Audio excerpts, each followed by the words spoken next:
स्कंद पुराणांतर्गत कार्तिक मास महात्म्य।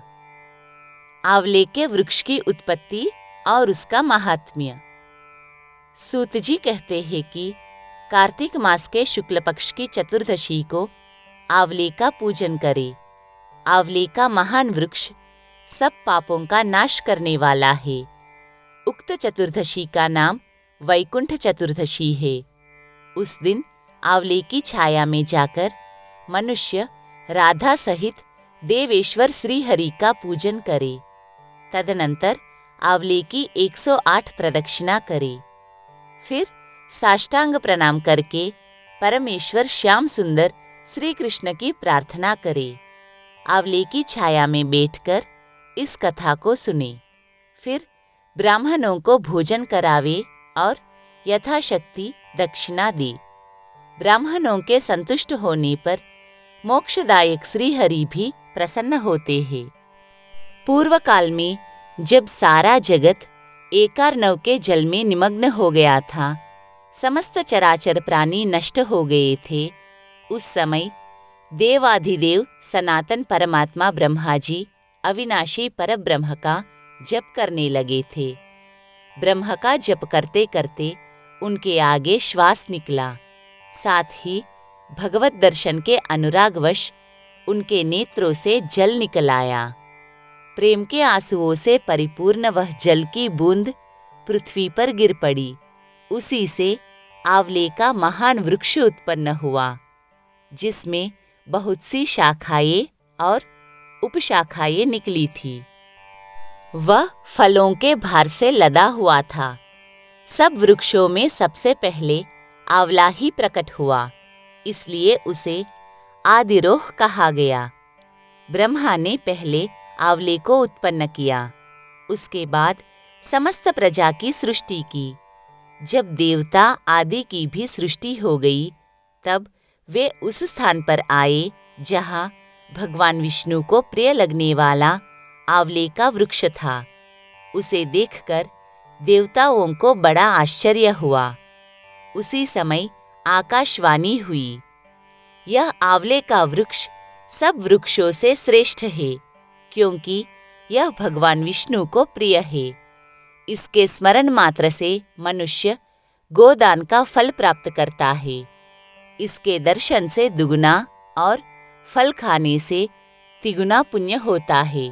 इसलिए सर्वथा प्रयत्न करके आंवले के वृक्ष का सेवन करना चाहिए, क्योंकि वह भगवान विष्णु को परम प्रिय एवं सब पापों का नाश करने वाला है।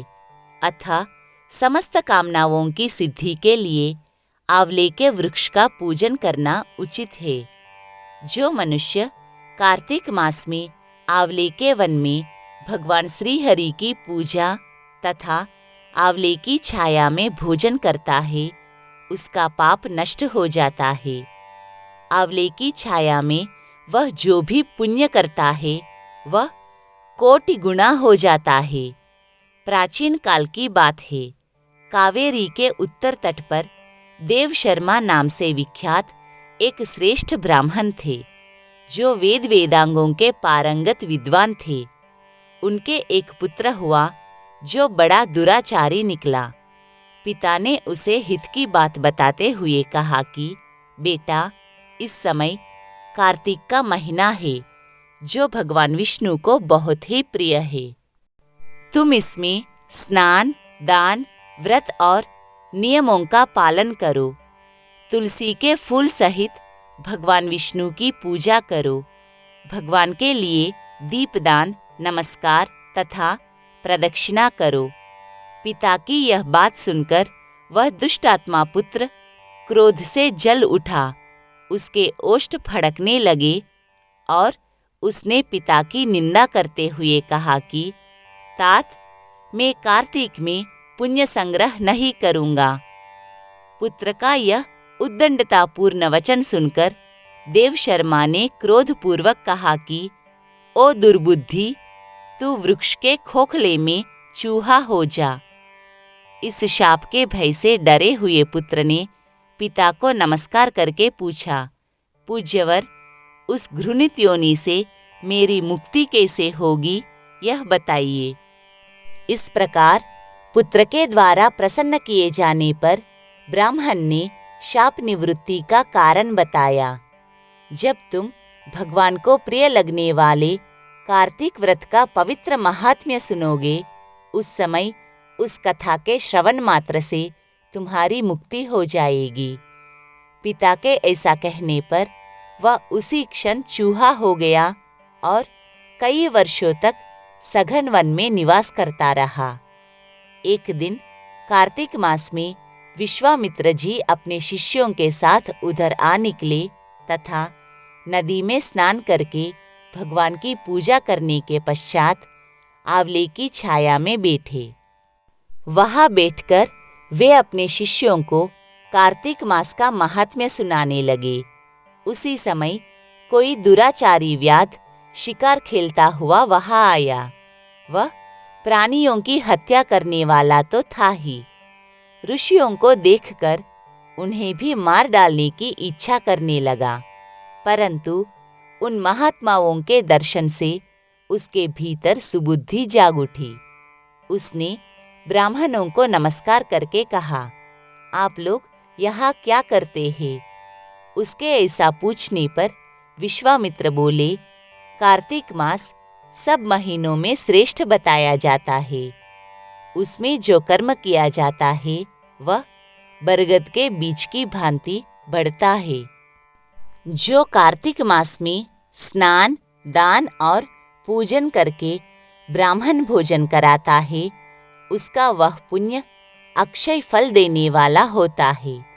व्याध की प्रेरणा से विश्वामित्र जी के कहे हुए इस धर्म को सुनकर वह शाप भ्रष्ट ब्राह्मण कुमार चूहे का शरीर छोड़कर तत्काल दिव्य देह से युक्त हो गया और विश्वामित्र को प्रणाम करके अपना वृत्तांत निवेदन कर ऋषि की आज्ञा लेकर विमान पर बैठकर स्वर्ग को चला गया। इससे विश्वामित्र और व्याध दोनों को बड़ा विस्मय हुआ। व्याध भी कार्तिक व्रत का पालन करके भगवान विष्णु के धाम में गया। इसलिए कार्तिक मास में सब प्रकार से प्रयत्न करके आंवले की छाया में बैठकर भगवान श्री कृष्ण के सम्मुख कथा श्रवण करे। जो ब्राह्मण कार्तिक मास में आंवले और तुलसी की माला धारण करता है, उसे अनंत पुण्य की प्राप्ति होती है। जो मनुष्य आंवले की छाया में बैठकर दीपमाला समर्पित करता है, उसको अनंत पुण्य प्राप्त होता है। विशेषतः तुलसी वृक्ष के नीचे श्री राधा और श्याम सुंदर भगवान श्री कृष्ण की पूजा करनी चाहिए।